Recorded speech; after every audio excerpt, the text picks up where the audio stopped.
Hi hello ವೀಕ್ಷಕರೇ, ಇವತ್ತಿನ episode ನಲ್ಲಿ ಬಿಗ್ ಬಾಸ್ ಮನೆಗೆ ಬಂದಿರೋ ಮೊದಲನೇ ಫ್ಯಾಮಿಲಿ ಯಾವುದು ಮತ್ತು ಬಿಗ್ ಬಾಸ್ ಅವರು ರಘು ಅವರಿಗೆ ಒಂದು ಸರ್ಪ್ರೈಸ್ ಕೊಟ್ಟಿದ್ದಾರೆ. ಆ ಸರ್ಪ್ರೈಸ್ ಏನು ಮತ್ತು 13ನೇ ವಾರದ ಮನೆ ಕ್ಯಾಪ್ಟನ್ ಆಗಿ ಯಾರು ಆಯ್ಕೆಯಾಗಿದ್ದಾರೆ ಎಂದು ಈ ವಿಡಿಯೋದಲ್ಲಿ ತಿಳಿಸಿಕೊಡುತ್ತೇನೆ. ನೀವಿನ್ನು ಮೊದಲ ಬಾರಿಗೆ ನಮ್ಮ ಚಾನಲ್ ಅನ್ನು ನೋಡುತ್ತಿದ್ದರೆ ನಮ್ಮ ಚಾನಲ್ ಅನ್ನು ಸಬ್ಸ್ಕ್ರೈಬ್ ಮಾಡಿ ಮತ್ತು ವಿಡಿಯೋ ಇಷ್ಟವಾದರೆ ಒಂದು ಲೈಕ್ ಕೊಡಿ. ವೀಕ್ಷಕರೇ, ನಿನ್ನೆ ಬಂದಿರೋ 3 ಫ್ಯಾಮಿಲಿ ಅಂದ್ರೆ ಗಿಲ್ಲಿ ಅವರ ಫ್ಯಾಮಿಲಿ, ಕಾವ್ಯ ಅವರ ಫ್ಯಾಮಿಲಿ ಮತ್ತು ರಘು ಅವರ ಫ್ಯಾಮಿಲಿ. ರಘು ಅವರ ಫ್ಯಾಮಿಲಿ ನಿನ್ನೆದು ಟೆಲಿಕಾಸ್ಟ್ ಮಾಡಿಲ್ಲ ಎಪಿಸೋಡ್ ನಲ್ಲಿ, ಅದು ಇವತ್ತು ತೋರಿಸುತ್ತಾರೆ. ರಘು ಅವರಿಗೆ ಒಂದು ಬಿಗ್ ಬಾಸ್ ಅವರು ಸರ್ಪ್ರೈಸ್ ಕೊಟ್ಟಿದ್ದಾರೆ. ಆ ಸರ್ಪ್ರೈಸ್ ಏನೆಂದರೆ ನಿಮಗೆ ಮೋಸ್ಟ್ಲಿ ಗೊತ್ತೇ ಇರುತ್ತೆ. ಹಾಗಾಗಿ ಬಿಗ್ ಬಾಸ್ ಅವರು ರಘು ಅವರಿಗೂ ಕೊಟ್ಟಿರುವ ಸರ್ಪ್ರೈಸ್ ಏನೆಂದ್ರೆ ರಘು ಅವರ ಹೆಂಡತಿಯ ಬರ್ತ್ಡೇ.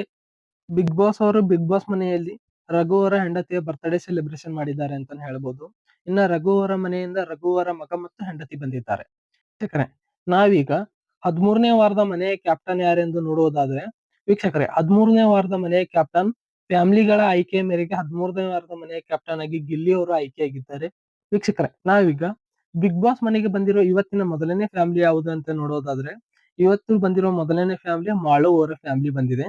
ಮಾಳು ಅವರ ಫ್ಯಾಮಿಲಿಯಿಂದ ಮಾಳು ಅವರ ಹೆಂಡತಿ ಮಾಲಾಶ್ರೀ ಅವರು ಬಂದಿದ್ದಾರೆ ಮತ್ತು ಅವರ ಇಬ್ಬರು ಮಕ್ಕಳು ಬಂದಿದ್ದಾರೆ. ಮಾಳುವಿನ ಇಬ್ಬರು ಮಕ್ಕಳು ಮಾಳುವಿನಂತೆ ಹೇರ್ ಸ್ಟೈಲ್ ಮಾಡಿ ಅಪ್ಪನಿಗೆ ಸರ್ಪ್ರೈಸ್ ಕೊಟ್ಟಿದ್ದಾರೆ ಅಂತಾನೆ ಹೇಳಬಹುದು. ವೀಕ್ಷಕರೇ, ಇವತ್ತಿನ ಎಪಿಸೋಡ್ ನಲ್ಲಿ ರಘು ಅವರ ಫ್ಯಾಮಿಲಿ, ಮಾಳು ಅವರ ಫ್ಯಾಮಿಲಿ ಮತ್ತು ಸ್ಪಂದನ ಅವರ ಫ್ಯಾಮಿಲಿ ಬಗ್ಗೆ ತೋರಿಸುತ್ತಾರೆ. ಇನ್ನು ಸ್ಪಂದನ ಅವರ ಫ್ಯಾಮಿಲಿಯಿಂದ ಯಾರು ಬಂದಿದ್ದಾರೆ ಅಂತ ಗೊತ್ತಾಗಿಲ್ಲ. ಗೊತ್ತಾದಾಗ ನಾನು ಮುಂದಿನ ವಿಡಿಯೋದಲ್ಲಿ ತಿಳಿಸ್ಕೊಡುತ್ತೇನೆ. ವೀಕ್ಷಕರೇ, ಇದಾಗಿತ್ತು ಇವತ್ತು ಬಿಗ್ ಬಾಸ್ ಮನೆಗೆ ಬಂದಿರುವ ಮೊದಲನೇ ಫ್ಯಾಮಿಲಿ ಮತ್ತು ರಘು ಅವರಿಗೆ ಬಿಗ್ ಬಾಸ್ ಸರ್ಪ್ರೈಸ್ ಕೊಟ್ಟಿದ್ದು ಮತ್ತು 13ನೇ ವಾರದ ಮನೆಯ ಕ್ಯಾಪ್ಟನ್ ಯಾರಾಗಿದ್ದಾರೆ ಎಂದು ಈ ವಿಡಿಯೋದಲ್ಲಿ ತಿಳಿಸಿಕೊಟ್ಟಿದ್ದೇನೆ.